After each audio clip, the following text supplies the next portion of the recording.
So the Townly Cooke Collection was gifted to the museum by the late Townly Cooke. It was donated to us in his will, and it consists primarily of silent film stills, generally from around the 1910s, 1920s, as well as other ephemera from the period, such as film publications, postcards, cigarette cards, film programs, and other such ephemera. So my name is Holly Johnson. I'm a fourth year English and Film Studies student, and my role with the Townly Cooke Collection is to catalogue and put together an exhibition of some of the more interesting items from the exhibition. So along with another volunteer named Beth Ellis, we've been together cataloguing these items. I've stuck to the film stills, she's been focusing more on the ephemera, and it's been my job to put together an exhibition of kind of an overview of the items that I think are the most interesting to study or interesting to look at.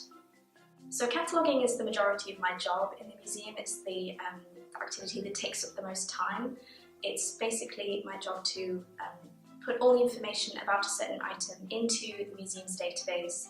It's my job to make sure that it's catalogued as in both a concise but a detailed way, to make sure that these items can be found, because they're no good to anybody just being sat in a box with no one knowing anything about them or what the item contains. So that's the reason why I think cataloguing is so crucial, because it allows these items to be found, to be explored further, to be used in research, because the Bill Douglas Museum is obviously very connected with the University of Exeter, and I think it's such a great resource for both students and academics alike to have access to this, and I think this collection will be a really great addition to the Bill Douglas Museum archive.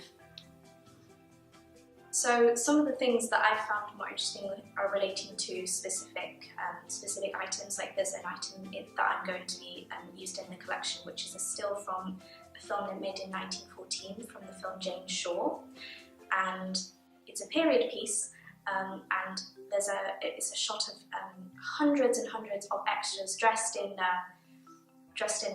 period garb on a battlefield.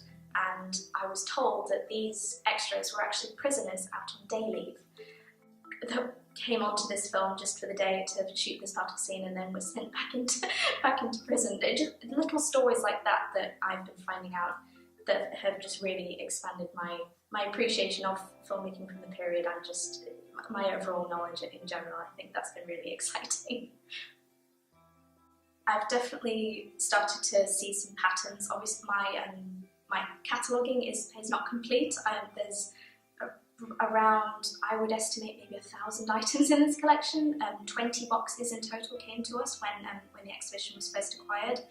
I am currently on box 3. Beth herself is still working on 2 larger boxes. She hasn't finished those either. So I've still a lot to explore. But in what I've been seeing so far, in specifically the British boxes, is there's plenty of faces that keep cropping up. Flora Le Breton, Stuart Rome, Gwyn Herbert, Ivy Close, Violet Hobson. A couple of these people I've chosen to represent in the exhibition because we have a few postcards featuring them.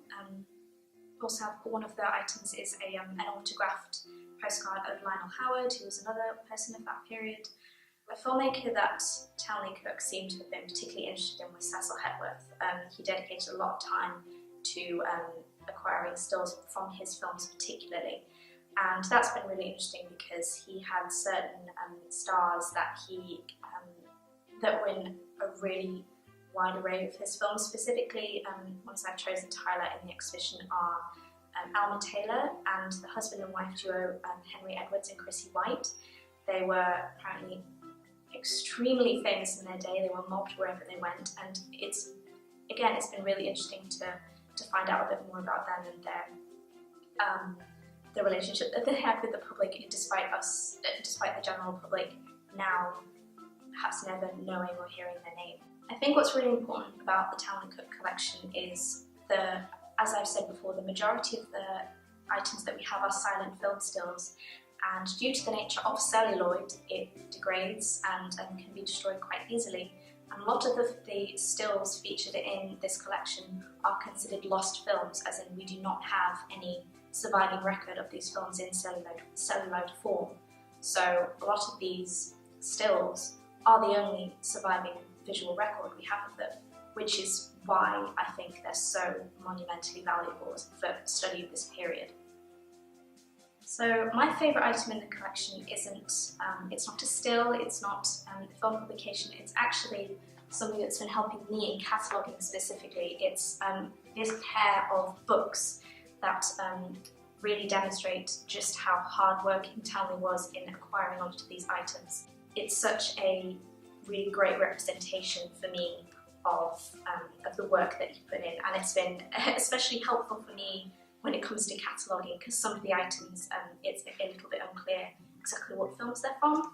But in here, all the information is at my disposal, and it's been helpful and also quite inspirational for me as a cataloguer to see just how much effort he put into acquiring all these items and cataloguing them to make sure he knew what was what.